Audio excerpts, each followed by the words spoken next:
पे कुछ डाउट्स होते हैं कि हम कौन से सब्जेक्ट चूज करें।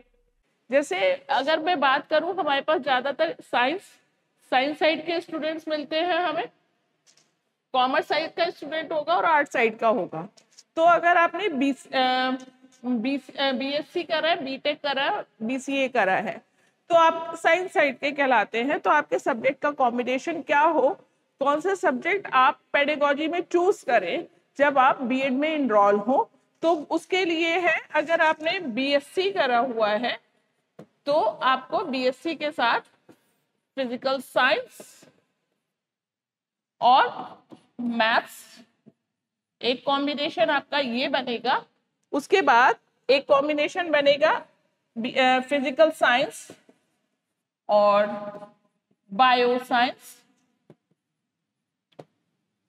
अगर आपने बीसीए करा है, अगर हमने करा है बीसीए, तो आपका एक कॉम्बिनेशन बनेगा मैथ्स और उसके साथ कंप्यूटर साइंस।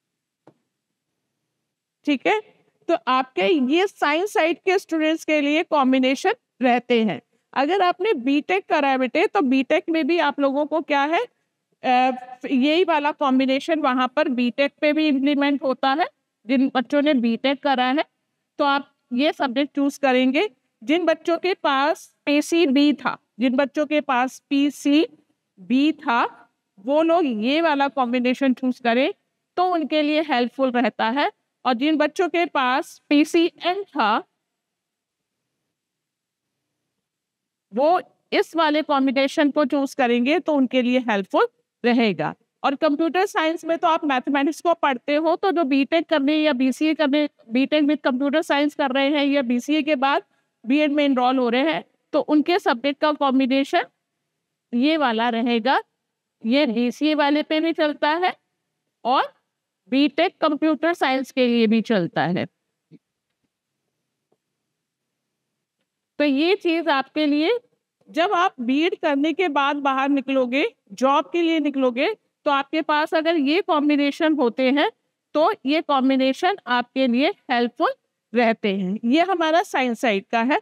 इसको क्योंकि बहुत सारे बच्चे बीएड में इनरोल हो जाते हैं, जब सब्जेक्ट सेलेक्ट करने का टाइम आता है तो बहुत बड़ा उनके दिमाग में कंफ्यूजन होता है कि हमारे पास क्या सब्जेक्ट रहना चाहिए, क्या सब्जेक्ट नहीं रहना चाहिए, वो कौन सा कॉम्बिनेशन है जो मेरे को फ्यूचर में हेल्प करेगा। तो साइंस वाले स्टूडेंट्स के लिए ये हमने बताया, जो आपके लिए आगे के लिए बहुत ज़्यादा यूजफुल रहने वाला है। फिर अगर ये कंप्लीट हो जाता है तो हम बात करते हैं कंप्यूटर साइंस के लिए, सॉरी कॉमर्स के लिए। कॉमर्स की अगर हम बात करें तो कॉमर्स में कॉमर्स के लिए जो हमारा कॉम्बिनेशन आता है बेटे, वो होता है कॉमर्स प्लस सोशल साइंस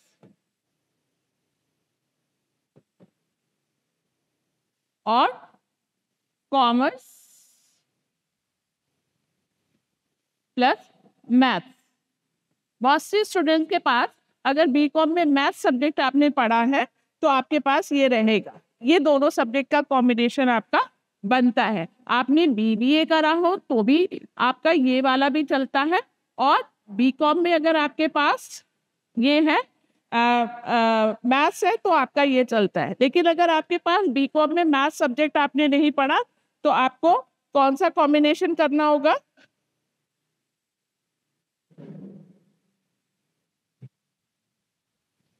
तब आपको ये वाला कॉम्बिनेशन करना है। ये किसके लिए है, उनके लिए है जिन्होंने बीकॉम विदाउट मैथ्स करा हुआ है। ठीक है, तो आपको ये वाला कॉम्बिनेशन, और जिन्होंने बीकॉम विद मैथ्स किया हुआ है उनके लिए ये वाला कॉम्बिनेशन चलता है।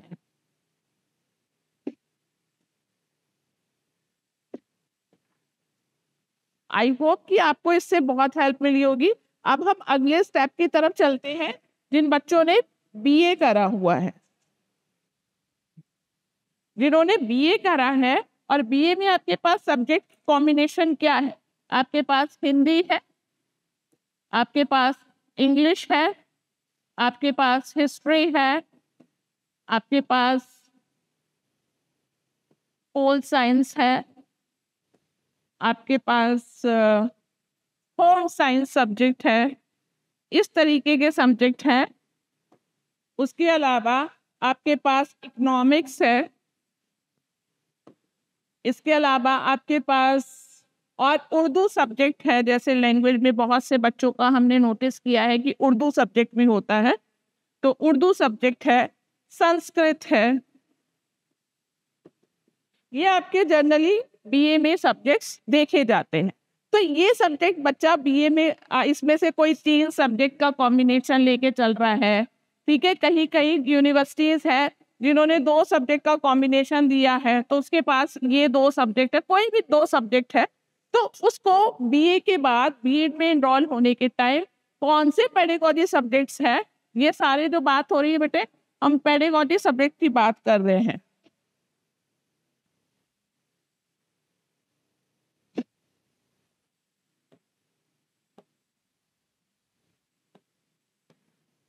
तो यहाँ पर आप क्या सब्जेक्ट्स लोगे?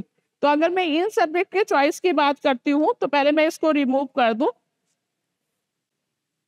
अगर आपके पास बीए में, तो आपको क्या करना बेटे, आपको एक लैंग्वेज जरूर लेनी है,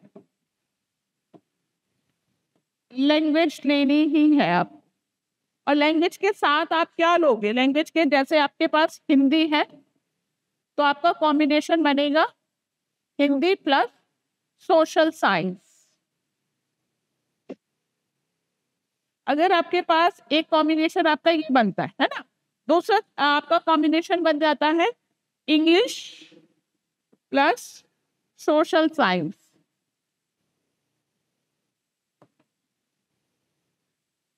तीसरा कॉम्बिनेशन आपका बनता है संस्कृत प्लस सोशल साइंस।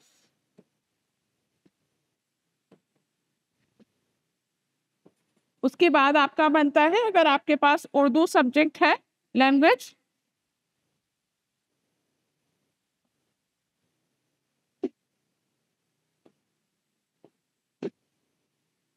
तो उर्दू के साथ भी आपका सोशल साइंस का ही कॉम्बिनेशन जाएगा। उसके बाद आपके पास अगर एक सब्जेक्ट है ये होम साइंस, है ना, तो आपका कॉम्बिनेशन क्या बन रहा है बेटे? आपका कॉम्बिनेशन बन रहा है होम साइंस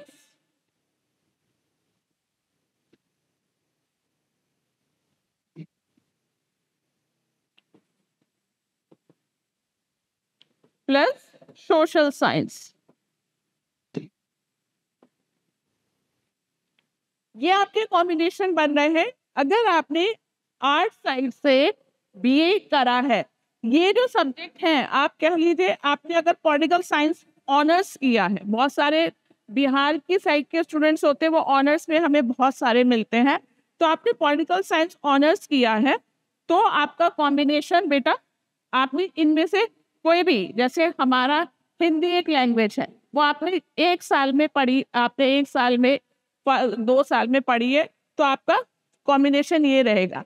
आप ये ना सोचे कि मेरे को subject pedagogy of social science की जगह पॉलिटिकल साइंस मिलेगा, इकोनॉमिक्स मिलेगा, ऐसा नहीं है। आपको इन सब्जेक्ट में से जो चूज कर रहे हो, सॉरी, ठीक है, तो उनके बेसिस पे आपका एक कॉम्बिनेशन होता है, वो क्या है? सोशल साइंस ही रहता है। इस चीज को आप ध्यान से लेके चलिएगा। ये आपके लैंग्वेज के साथ कॉम्बिनेशन बनता है।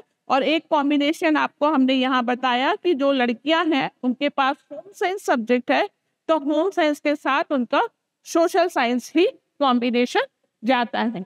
ये इस पॉइंट ऑफ व्यू से भी बहुत इंपॉर्टेंट हो जाता है कि जब यूनिवर्सिटी का एग्जामिनेशन कंडक्ट होता है, तो यूनिवर्सिटी एग्जामिनेशन कंडक्ट करते समय भी इसी कॉम्बिनेशन को ध्यान में रख के एग्जामिनेशन की डेट को सेलेक्ट करती है।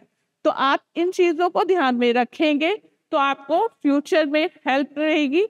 Plus examination point of view से नहीं है, आप अगर हिंदी लैंग्वेज है तो आप यहाँ पर टीजीटी बनेंगे, हिंदी के भी और सोशल साइंस के भी। ठीक है। आप अगर बीएड करने के बाद आफ्टर बीएड आप इंग्लिश के साथ है तो इंग्लिश टीडीटी बनेंगे आप, और इधर आप सोशल साइंस टीडीटी। वो आपकी चॉइस करती है बेटा कि आपने कौन सा सब्जेक्ट जिसका आपका कमांड है जिस सब्जेक्ट पे उसको लेके आप चल रहे हैं। इस तरीके से आपका ये कॉम्बिनेशन बनता है। यूपी के अंदर ये चीज कही जाती है कि जिन बच्चों के पास हिंदी उन्होंने पेडागॉजी सब्जेक्ट चूज किया है वो यूपी में अगर अप्लाई करते हैं तो उनके पास एक संस्कृत सब्जेक्ट 12th में और बीए में होना चाहिए। ठीक है, तो आप जब हिंदी सब्जेक्ट ले रहे हैं और हिंदी को अपना फ्यूचर में बनाना चाह रहे हैं, केवल ये यूपी के जोन में ही बात कर रही हूँ मैं, यूपी टीडीटी जब वैकेंसीज आती है तो वहाँ पे डिमांड करते हैं कि आपके पास बीए में क्या हो, हिंदी के साथ संस्कृत होनी चाहिए। ठीक है, या आपके पास उससे पहले 12th में होनी चाहिए। तो वो चीज उस समय रिफ्लेक्ट करती है, उस चीज को आप ध्यान में रख के चलिए। इस तरीके से आप कॉम्बिनेशन के साथ जाएंगे तो आपको फ्यूचर में बहुत ज्यादा हेल्प मिलेगी। आई होप कि आपको इस कॉम्बिनेशन के थ्रू अपने कॉन्सेप्ट क्लियर होंगे कि मुझे बीएड में पेडागॉजी सब्जेक्ट चूज करते समय कोई बॉदरेशन ना हो, कोई कंफ्यूजन ना हो, और आप अपने आप इस वीडियो को चेक करके इसके थ्रू आप अपने आप पेडागॉजी सब्जेक्ट चूज कर सकते हैं। अगर आपको फिर भी कोई प्रॉब्लम होती है तो आपका इसी में एक नंबर दिया हुआ है, एक क्वायरी नंबर दे दिया जाएगा। तो at the time of selection of the pedagogy subject आप कहीं से भी हो, you can approach to us. Thank you so much.